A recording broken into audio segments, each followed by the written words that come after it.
अस्सलाम वालेकुम जी। Advocate Nazam Waraich here. उम्मीद करता हूँ कि आप सब लोग खैर वफियत से होंगे। जैसे कि आप सब जानते हैं कि तहसीलदार का स्क्रीनिंग हो चुका है और अनकरीब उसका रिजल्ट भी आने वाला है। तो इसके बाद जो इसके बाकी पेपर्स हैं वो ईद के बाद एक्सपेक्ट किए जा रहे हैं। उसमें से जो लोगों का एक मेजर कंसर्न है वो रेवेन्यू लॉस है। तो हम एक सीरीज शुरू करने जा रहे हैं जिसमें हम कोशिश करेंगे कि इन रेवेन्यू लॉस को वन बाय वन कवर किया जाए और ताकि लोग जो है वो ज़्यादा से ज़्यादा इसमें पास हो सकें और अपनी जॉब सिक्योर कर सकें। तो हम कोशिश करेंगे कि वीडियोस को ज़रा शॉर्ट रखा जाए ताकि आपका इंटरेस्ट भी लूज ना हो, क्योंकि जो लॉ है वो एक खुश्क सब्जेक्ट कंसिडर किया जाता है, जो कि मेरे ख्याल में नहीं है। अगर आप इसको थोड़ा सा इंटरेस्ट लेके पढ़ेंगे तो ये बहुत मज़े की चीज़ है। तो चलें शुरू करते हैं। तो सबसे पहले हम सिलेबस देख लेते हैं।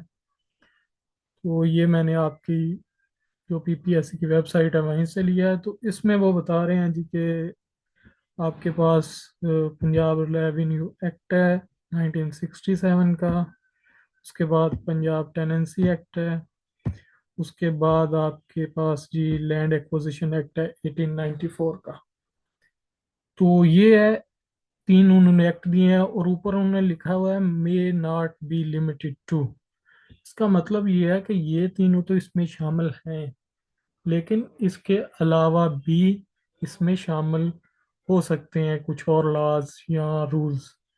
तो अगर आप सिर्फ यही तीन कर लें तो मेरा ख्याल है कि ये काफ़ी होंगे। उसकी वजह ये है कि वो जानते हैं कि जो एग्ज़ाम्स देने वाले हैं वो सारे के सारे लॉ के बैकग्राउंड से नहीं होंगे।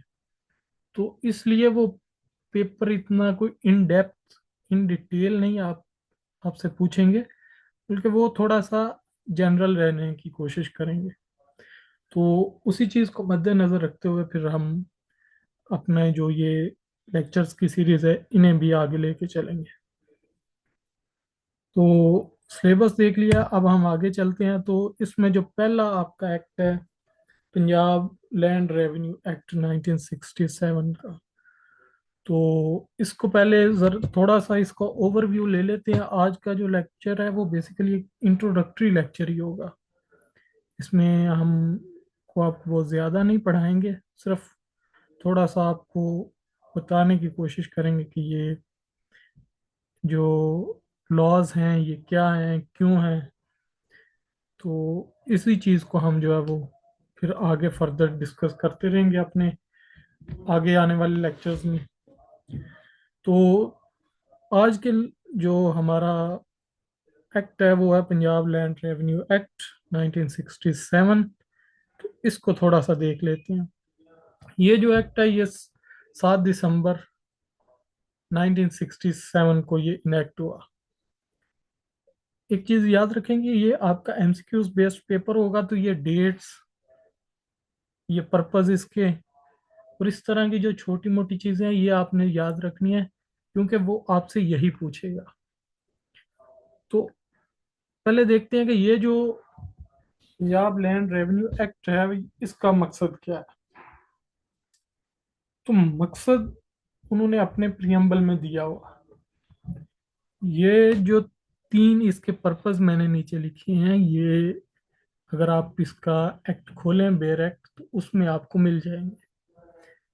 उसमें के प्रियम्बल में ही उन्होंने लिखा है कि इस एक्ट का जो पर्पस है वो ये है कि the making and maintenance of record of rights, कि जो रिकॉर्ड ऑफ राइट्स हैं उनको बनाना और उनको मेंटेन करना है। ये इसका पर्पस है पहला। अब रिकॉर्ड ऑफ राइट्स ये आगे अपकमिंग लेक्चर्स में इन डिटेल पढ़ेंगे। अभी आप इसके लिए यह समझ लें कि रिकॉर्ड ऑफ राइट्स जो है ये आपकी मलकियत, कौन इस जमीन का मालिक है, कौन इस पे काबिज है, कौन काश्तकार है, ये किसकी ज़मीन है और आगे किसके पास जा रही है। तो ये सारी चीज़ें जो है ये रिकॉर्ड ऑफ राइट्स में होती हैं। दूसरा इसका the assessment and the collection of land revenue. जो लैंड का रेवेन्यू है उसकी असेसमेंट करना कि किस लैंड पे कितना टैक्स लगेगा, कितना उससे कलेक्ट किया जाएगा और किस तरह से कलेक्ट किया जाएगा, कौन करेगा, ये लैंड रेवेन्यू एक्ट बताता है। तीसरा, अपॉइंटमेंट किस तरह होगी, फंक्शंस क्या होंगे जो रेवेन्यू ऑफिसर्स होंगे, और इस रेवेन्यू के रिलेटेड जितने भी मामलात हैं वो सारे इस एक्ट के अंदर जो है वो डिस्कस किए जाएंगे। ठीक है। तो बेसिकली इसका मकसद इस एक्ट का ये है कि आप किस तरह से रेवेन्यू इकट्ठा करेंगे लैंड से। ठीक है। रेवेन्यू रेवेन्यू जो होता है ये गवर्नमेंट की वो इनकम है जो वो टैक्सेस के थ्रू कलेक्ट करती है। तो जब हम कहते हैं कि लैंड रेवेन्यू, तो ये जो लैंड के जरिए से गवर्नमेंट अपना टैक्स कर इकट्ठा करती है उसको लैंड रेवेन्यू कहते हैं। तो इसमें अब हम थोड़ी सी हायरार्की समझने की कोशिश करते हैं कि ये सिस्टम चलता किस तरह से है, ये जो रेवेन्यू का है ना।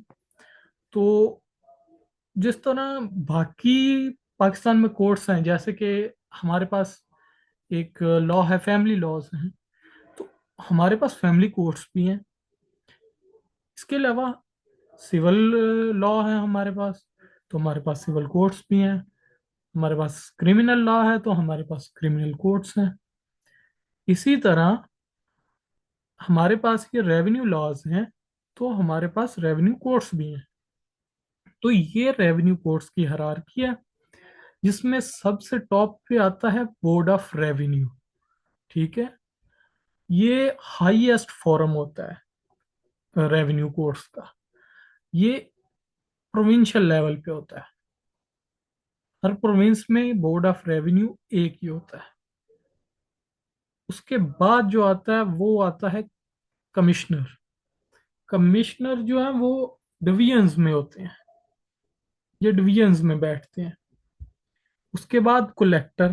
कलेक्टर जो है ये डिस्ट्रिक्ट में बैठते हैं, जिनको हम आम रूटीन में डीसी वगैरह कहते हैं। ये उसके नीचे आ जाते हैं assistant collector grade 1। Sorry, typing mistake है यहाँ पे। और दूसरा असिस्टेंट कलेक्टर ग्रेड 2।